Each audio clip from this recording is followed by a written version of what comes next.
श्री दर्लिंग देवस्थान यात्रेनिमित्त पंढरपूर तालुक्यातील मगरवाडी या गावात भव्य निकाली कुस्त्याचे जंगी मैदान आयोजित करण्यात आले होते।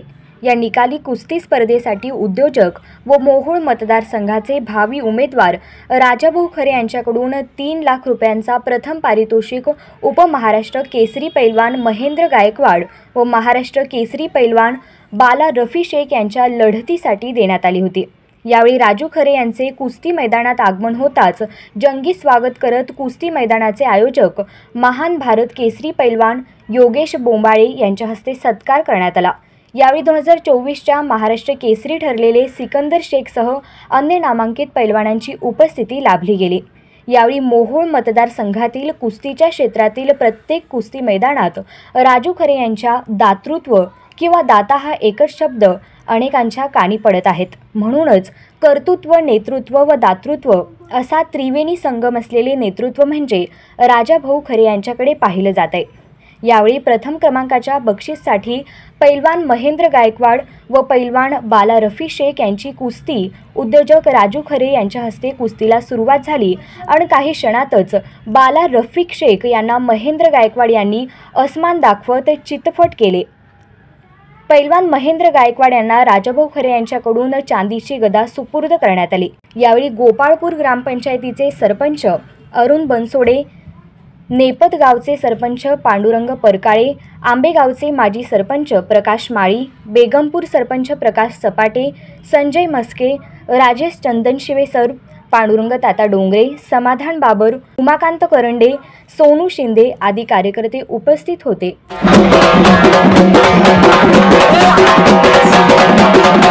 महानगरीपर्यंत पोहोचवण्यासाठी ज्यांचा आटोकाट प्रयत्न चाललेला आहे ते समाजसेवेची आज घेतलेला लाल मातीतला अनेक पैलवानाचा जिव्हाळ्याचा माणूस सन्माननीय राजाभाऊ खरे यांचं या मैदानासाठी आगमन झालेलं आहे।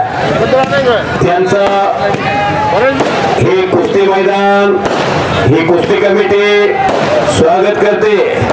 महाराष्ट्राच्या मुख्यमंत्री साहेबांच्या पर्यंत सोलापूर जिल्ह्यातला सिकंदर शेख महाराष्ट्र केसरी झाल्यानंतर मुख्यमंत्री साहेबांची भेट घडवून आणणारे, लाल मातीला फार मोठी वेळ देणारे राजाभाऊ खरे साहेब सिकंदर शेख सारख्या गरीब असणारे सिकंदर शेखला 5 लाख रुपये देणारे। बऱ्याच जणांकडे धन आहे पण दान कुठं करावं हे कळत नाही। खऱ्या अर्थानं या लाल मातीमध्ये जो आपली वेळ देतो, लाल मातीमध्ये खर्च करतो, त्या माणसाचा काळ किती सुवर्ण काळ असू शकतो। काम केले या महाराष्ट्रामध्ये गरिबांच्या मुलाला कर्नाटकातल्या, महाराष्ट्रातल्या, अगदी दिल्ली, हरियाणा, पंजाब, त्या काळचे पाकिस्तानचे सुद्धा पैलवान भारतात यायचे। त्या सर्व पैलवानांना कोल्हापूरच्या संस्थानामध्ये आधार दिला। म्हणून आज कित्येक वर्षानं 100-125 वर्षे होऊन गेली तरी सुद्धा त्यांचं नाव महाराष्ट्रामध्ये अजरामर आहे। 1874चा जन्म, 1894ला राजगादीवरती बसले आणि जीवनातलं फार मोठं काम केलं या लाल मातीसाठी। पहिली कामगिरी कोणती केली तर मोतीबाग तालमीची स्थापना केली। या महाराष्ट्राच्या मुख्यमंत्री पदावरती एकनाथरावजी शिंदे साहेब एक रिक्षा चालवणारा माणूस बसलेला आहे आणि त्यांच्या गळ्यातले ताईत म्हणून या राजाभाऊ खरे साहेबांची ओळख आहे। आणि असा माणूस या भागामध्ये समाजसेवेची त्यांनी फार मोठी रोज पायाला भिंगरी बांधून उत्तम कामगिरी सुरू केलेली आहे। म्हणून तरुणाचं त्यांच्याकडे वलय निर्माण होत आहे।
दिशा घेऊन घुटना आणि घुटना डावा